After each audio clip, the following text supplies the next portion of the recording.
Hello, ladies and gentlemen. Welcome back to WCS America. We are in the middle of Group G. Actually, we're going on into our last series of the night. It's going to be Huck versus Sen in a pretty compelling set of series we've been seeing out here tonight. That's right. It's been really back and forth. Of course, if you miss any of the games here, you can catch them at youtube.com/official MLGSC2. Everything we do here at MLG is on our YouTube channel for free in 1080p quality. So now you can link your friends. Hey, there was this really hilarious point where there was a stalker that was stuck in a prison for an entire game, and then Huck frees him and then puts him back in his prison until the GG comes out. That's right. It may even make play of the day. Of course, we do those every day. Take the best play of yesterday's games and put them up there. I think we're going to see one, a really great play that Polt did. Should be coming up pretty soon from yesterday's games. But going forward, today we've seen Crank just absolutely destroy this group, going 2-0. Actually, then 2-1 against Sen. He did lose that second game. We went for a time attack. But Crank, of course, being the first person to advance to the round of 16. Sen taking out Capoche, but then losing to Crank to put himself in the final place. Huck losing to Crank, but then taking out Capoche. So now our final match is a rematch between, sorry, not a rematch, a new match between Sen and Huck. The winner of this will advance to the round of 16 alongside Crank. The loser will fall down to that challenger division. And so this is going to be our loser-winner series, I guess would be, because we first have the winner, then we have the losers. Final series. Final series of the day. day. That's just oversimplifying things here. We don't want people to understand what's going on. No, here. not at all. This is Starcraft. You're not supposed to understand what's going on. That's how I still do something. That's what commentating. I'm supposed to make it seem like it's really complicated, but it's not. It's actually really simple. Anyway, guys, it's going to be our first map here. It's going to be Whirlwind. And let's get this game underway. Both our players are ready. Yep. Okay, cool. So let's get this game loaded. And meanwhile, go into a nice little map introduction here to show you how pretty Whirlwind looks, as if you were a plane or a Phoenix or an Overlord. That's right. All those three units can fly around this map fairly quickly, except for the Overlord. And flying units are actually very popular on Whirlwind because of how big of a map it is. And of course, flying units can usually go a little bit faster and skip all that terrain. All right, guys. So let's take a look at our players and positions on the map. Spawning down here in the bottom left-hand corner, our blue Protoss player from Team Evil Geniuses. It is Huck. And spawning up here in the top left-hand corner from Team Gamma Bear, whose emblem is a huge shouting bear. Can he be as fierce as one? It is Sen. Very nice camera play there. I was very impressed. I do what I can. I'm no Rotterdam, but I do what I can. Maybe you absorbed a little bit of that through osmosis or whatever that means. I've been trying. I have been trying.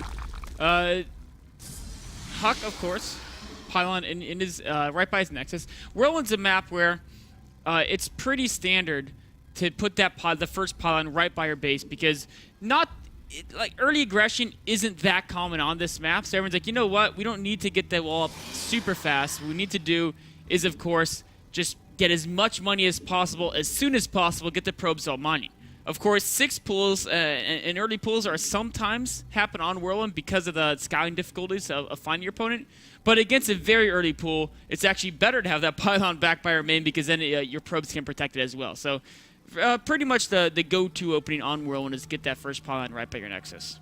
And in a map like this large, back when we had Tal'Darim Altar, we learned that actually going for a 6 pool is not as all-in-ish as it would seem. As long as you don't pull your drones, you can get in there and actually zone your Protoss opponent to the point where they really take about as much damage as you've done to yourself in going for that very early 6 pool. So, but with the gateway timings that we've been seeing coming out here from Protoss, I don't think, we'll be seeing any more 6 pools coming out, but still a fun build to yell about. Sen notices his opponent went Nexus first, so he's going to go ahead and get a third hatchery before a pool. A nice little opening here. We saw him use this against Capoche as well. That time it was done a little bit blindly, but this game he knows exactly what Huck is doing. That Overlord, of course, of Sen, as we noted before, incredibly fearless Overlord. Sees the Photon going down. He's probably going to charge at it, and then very last moments as the Photon Cannon comes in, is going to walk away. Because for some reason, Sen loves to do that. Overlords have many eyes, and he's just staring at that photon cannon. Now He's got to make sure he sees every single side of it. He's going to draw it later, actually, so he's just making sure he gets the right perspective. And then he's got to go grab his little sketch pad, use his little claws, and sit there and draw it. Actually, I don't know if you know this, Carbot is actually an Overlord. Really? Yeah. I did not know that. Ever seen a picture of him? Yes. Oh. Yeah, I was trying to... Maybe he was in a skin. We actually, if you go to our YouTube channel, there's a lengthy interview of him. Not like lengthy like a full movie, but it's a pretty in-depth interview. And he actually is a very interesting person, so if you want to check that out. Yeah. Carbot, the movie. Of course, it's for free, 1080p quality, youtube.com/official MLGSC2. And of course, if you haven't seen Carbot's animations, go check him out. He's got some really hilarious stuff. Actually makes Zerg not look creepy and disgusting, and actually makes them look incredibly cute and cuddly and fun. Oh, the probe. He's going to sneak right behind the Zerglings, but the Zerglings have spotted him. They turn around. A little bit frustrated at being juked. They're going to try to run that probe down. Nobody gets by Zergling. They are incredibly aggressive units. They are. Like, all they had to do is see that probe out of the corner of their eye, and they immediately went to try to rip to shreds. I mean, think about all the rest of the Zerg army. The rest of them developed some sort of spitting. But Zergling, no, they just like to bash their heads against things. That's just how incredibly aggressive they are. They have so much rage, they can't even spit something at you. They just have to bash their rage-filled heads. Huck taking out one Zergling. The probe with the assist, letting his Zelt two-shot it. Unfortunately, assists don't count in this game. No. Overlord comes in, sees what it can see, which is actually nothing. Sees the forge, though. Yeah. Let's see what Huck is up to. Huck's still only on 2 gases. Chrono boosting the warp gate. Chrono boosting the forge. Excuse me. Chrono boosting the forge a second ago. Going for the +1 attack. Now he's chrono boosting probes.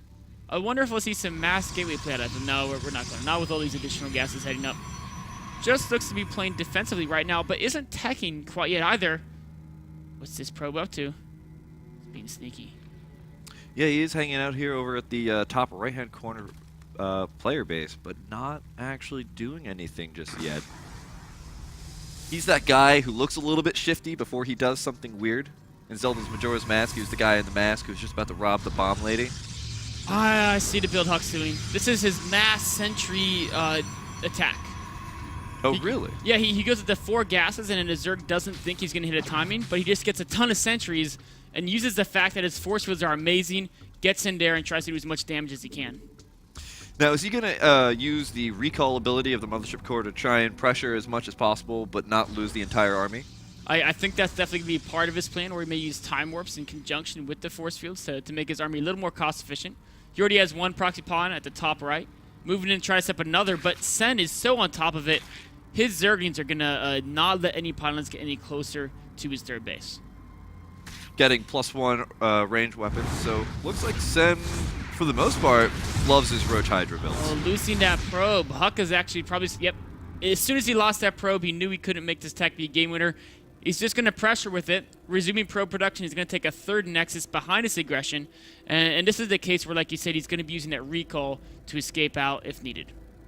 Of course, with the warping point so far away from Sen, trying to make this attack a game decider is not really something that's viable, because just now is he really starting to get a closer location.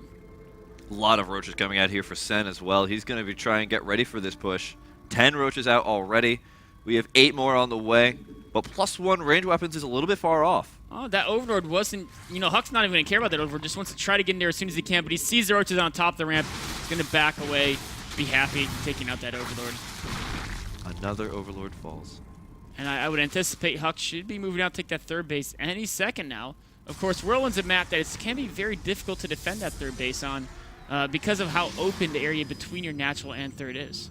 There's actually a Zergling there to scout out that 3rd base, so it could be that as soon as Sen sees the probe go for that 3rd base Nexus, Sen might actually go in and try and rush as many roaches as possible. We can see 11 more roaches on the way here. This is the same thing he did when he played against Crank on this map. Of course, Crank, he had to cancel the Nexus once, but in the long run was able to get that up and stabilizing in a very strong army. Unfortunately, Huck doesn't have those Phoenixes to keep constant tabs on his opponent. He also doesn't have any Colossi yet, but he does have Blink on the way, plus 2 weapons on the way. And combining force fields and blink makes Stalkers insanely efficient against roaches. No Hydras just yet. Has got lair technology, did grab Glial Reconstitution, but we still don't see a Hydrogen coming out anytime soon. I think so he's going to be relying on primarily roaches, and against those Blink Stalkers, yet that's going to be a very scary army for Sen to deal with. So many roaches scuttling their way across the map. Bunch of force fields do go down, but Huck's got a lot of sentries. He doesn't really have to worry too much. A bunch of beautiful force fields here are going to allow those Immortals to take out those roaches at maximum range. Oh, no blink quite yet, but Huck doesn't need it. His force fields are so good. Time Warp even going down there to try to prevent Sen from retreating, but Sen has no intentions of retreating. Runs in there, focuses down one Immortal very quickly. Still no blink yet. Huck may have overextended when he tried to chase Sen's army. No more force fields left here for Huck. He's going to have to try and retreat back to the natural. He might just be sacrificing this third base. It's still warping in, so he could cancel it. Oh, I don't think he's going to cancel. He has almost as many units as Sen does on his side of the map, and they're all expensive units. Sen going to back away, try to get... Oh, nice force field there.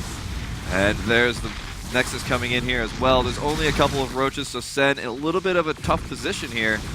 As all these roaches, going to have to pretty much sacrifice them. A couple of Zerglinger to run in. Oh, actually more roaches pouring in here. He's going to try and target down this Immortal. Takes out one of them. There's only one Immortal left.